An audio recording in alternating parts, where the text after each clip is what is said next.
Hello guys. तर आज आमचा शेड्यूल हा आज ठरलेला होता, कारण की आज आम्हाला जायचं होतं आमच्या माऊलींच्या भेटीला.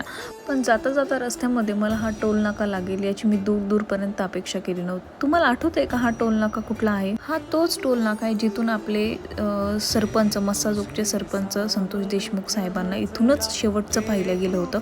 तर त्यांच्यासाठी माझे 2 शब्द. ज्यांचा स्वभाव चंदनासारखा सुगंधी होता आणि मनाचा मोठेपणाही आकाशासारखा होता, असे आमचे आदरणीय संतोष देशमुख यांनी आयुष्यात संपत्तीपेक्षा माणसं जोडण्याला नेहमी महत्त्व दिलं.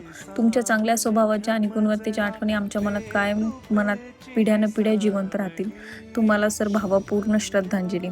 आणि चला मग फायनली आम्ही पोहोचलो आमच्या माऊलीच्या दर्शनाच्या तिथे, म्हणजेच चाकरवाडीच्या इथे. आम्ही नेहमी नवीन गाड्या असो किंवा घरात काही शुभकार्य असो, आम्ही त्याची सुरुवात नेहमी माऊलीच्या आशीर्वादानेच करतो. पण ह्यावेळेस आम्हाला थोडंसं लेट झालं, कारण की आमची ही XV9S माऊलींच्या पायाजवळ नेण्याला आम्हाला थोडासा लेट झाला, बट इट्स ओके, ते सगळं माफ करतात.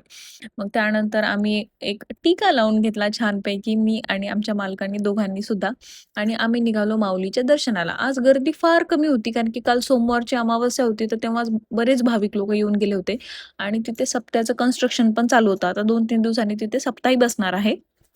मग हा माऊलीचा पहिला एंट्रीचा हॉल. पण आज काहीच गर्दी नसल्यामुळे आज आमचे दर्शनं फार छान झाले.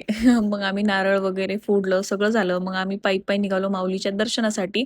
आणि आज दर्शनासाठी आम्ही 3घेच जण होतो. पण माऊलींना खूप लोकं मानतात. खूप खूप लोकांची श्रद्धा आहे माऊलींवर. जे कोणी इथे मनापासनं एखादी गोष्ट मागतंय ना, की त्याच्या नेक्स्ट व्हिजिटपर्यंत तर त्याची इच्छा 100% पूर्ण होती म्हणजे होती. आणि हे घडलेलं आहे. अक्षरशः आमच्या घरातही घडलेलं आहे. त्यामुळे आमच्या घरचे सगळे खूप माऊलीला मानतात. तुम्हाला पण कधी जर चान्स भेटला, तरी ते नक्की एकदा तरी जाऊन या आणि तुम्हालाच कळेल, की काय माऊलीची काय माया आहे. तर हे आहेत आपले माऊली महाराज आणि ही त्यांची समाधी. आणि मग माऊली महाराजांचं दर्शन करून आम्ही इथे निघालो. माऊली महाराजांच्या पत्नीची सुद्धा इथे समाधी आहे. मग आम्ही माऊली महाराजांच्या पत्नीच्या समाधीचे सुद्धा आशीर्वाद घेतले आणि एक मन असं तृप्त होऊन जातं जेव्हा यांच्या पायाशी आपण डोकं ठेवतो ना. खरंच माणसाला असं वाटतं, की यार आयुष्यामध्ये आता दुसरं काय पाहिजे? एवढी पॉझिटिव्हिटी, इतकी इतकी एनर्जी, म्हणजे तिथं गेल्यानंतर त्यांच्या आशीर्वादाने नेहमी प्रत्येक वारीला आपल्याकडे काहीतरी सक्सेस येतो. नेहमी.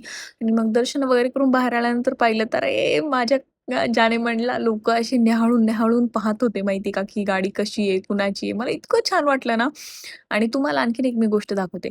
हा जो हॉल आहे ना, चाकरवाडीच्या तिथला जो मोठा हॉल आहे, तो माझ्या नवऱ्याने कन्स्ट्रक्ट केलेला आहे. I am so feel proud.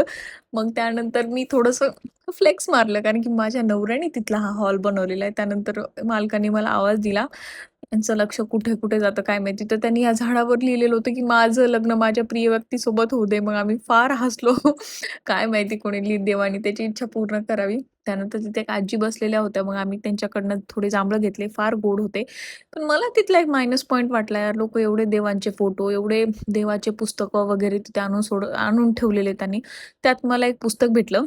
मला पुस्तक फार छान वाटलं. देन मी ते पुस्तक माझ्या घरी घेऊन आले. आता मी ते वाचेल. 100% मी ते पुस्तक रीड करेल.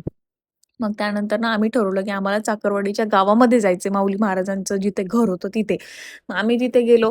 मग तिथे गेल्यानंतर तिथे प्रसादही रेडीच होता. मग माझ्या मम्मीनी आणि मालकांनी मग सगळ्यांना प्रसाद सर्व्ह केला. मग आम्ही प्रसाद वगैरे जेवण केलं.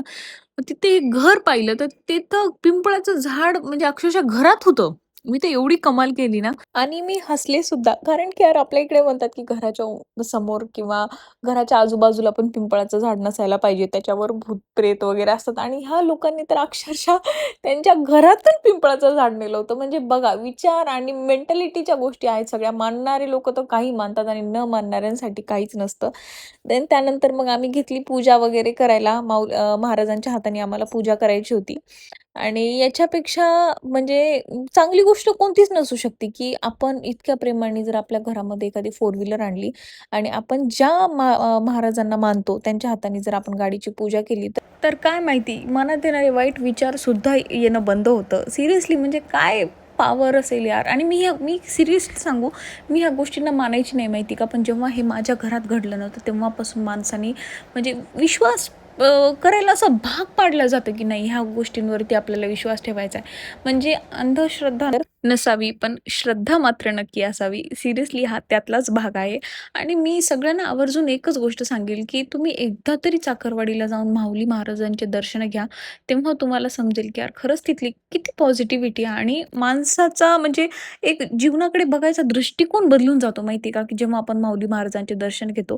तर मग आम्ही सगळ्यात शेवटी पूजा वगैरे केल्यानंतर माऊली महाराजांचा आशीर्वाद वगैरे घेतला. त्यांनी शाल श्रीफळ देऊन आमचं स्वागत केलं, सत्कार केला आणि मग फायनली आम्ही वळलेलो आमच्या घराच्या दिशेकडे. तर आजचा आमचा असा गेला सगळ्यात बिझी आणि सगळ्यात सुंदर दिवस. तर चला भेटूया पुढच्या व्लॉगमध्ये. Tata bye bye.